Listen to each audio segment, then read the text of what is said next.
CSX, those shares are in the green after that company did top profit estimates, posted a slight miss on revenue. And CEO Joe Hinrichs addressing M&A speculation on last night's earnings call.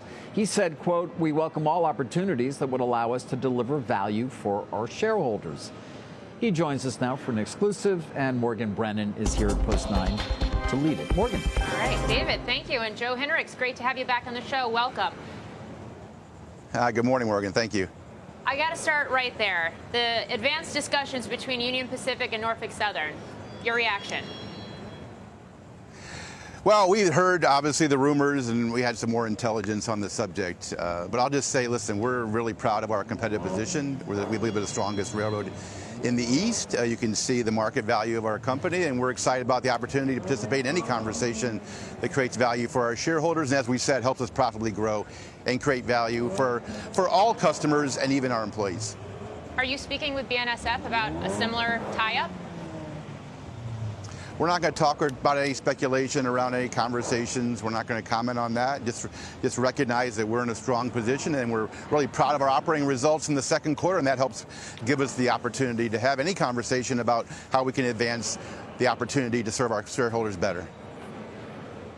Would a potential merger, the creation of a transcontinental that involves CSX, would that create value? What would that proposition look like?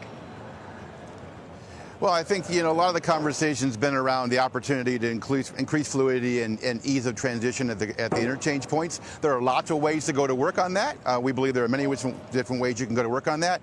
But let's be clear here, Morgan. The nature of competition forces everyone to have to compete. And so, however how this plays out, we're going to be able to compete, and we'll be able to adapt and be able to take advantage of our great network that we have here at CSX. Just looking across the industry more broadly right now, I mean, obviously we've seen this administration clear some big deals in other sectors since it took hold.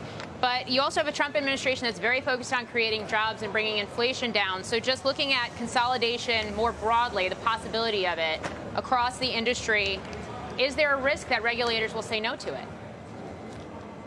Well, certainly we don't know how that will play out. There are definitely, requirements to be met on any kind of consolidation, and the STBs are very clear on that. They've not been tested, so it's going to be a long process if in fact it does start to materialize. Let's be clear, other major stakeholders will have a big voice in all this, whether it's the unions, whether it's customers, other parts of the ecosystem in rail.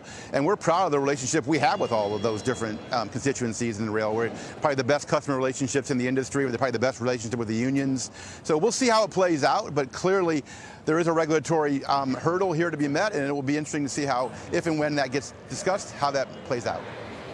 Yeah, Joe, it's David Faber. I mean, again, on this same subject, if in fact Union Pacific is successful in reaching a deal with Norfolk Southern and they get approvals, doesn't that represent a potential competitive threat to CSX if you remain independent?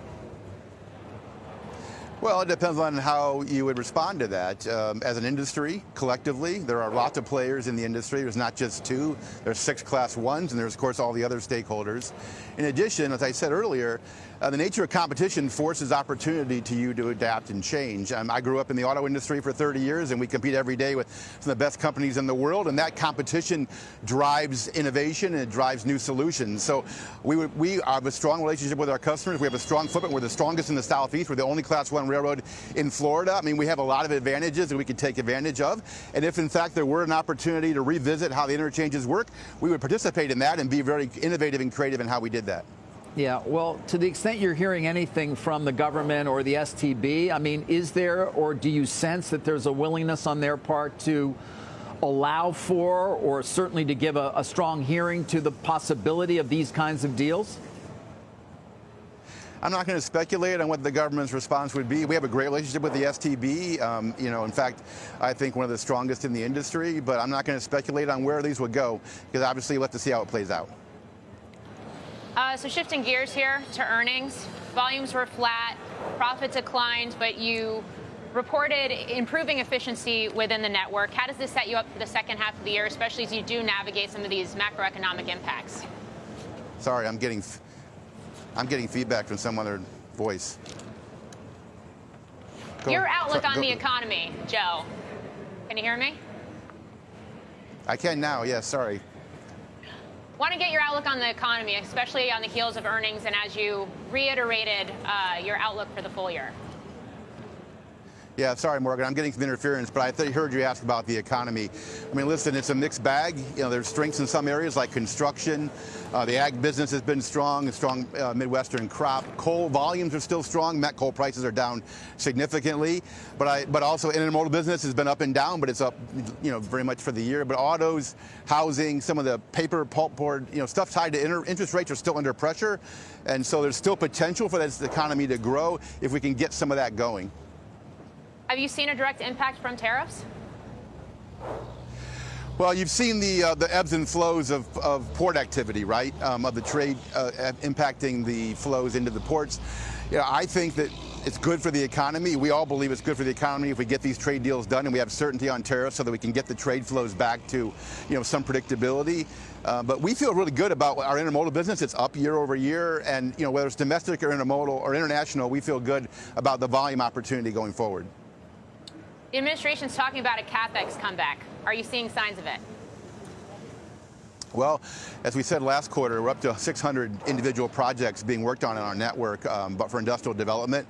I think the bonus depreciation is going to help enable that. That was a really big part of the tax bill for corporations to make that permanent, and that really encourages investment in the U.S. So we're really bullish on the industrial development. It's going to take some time. We saw a number of projects come online in the first half of this year. We expect more to come over the next several years, especially on our footprint in the Southeast.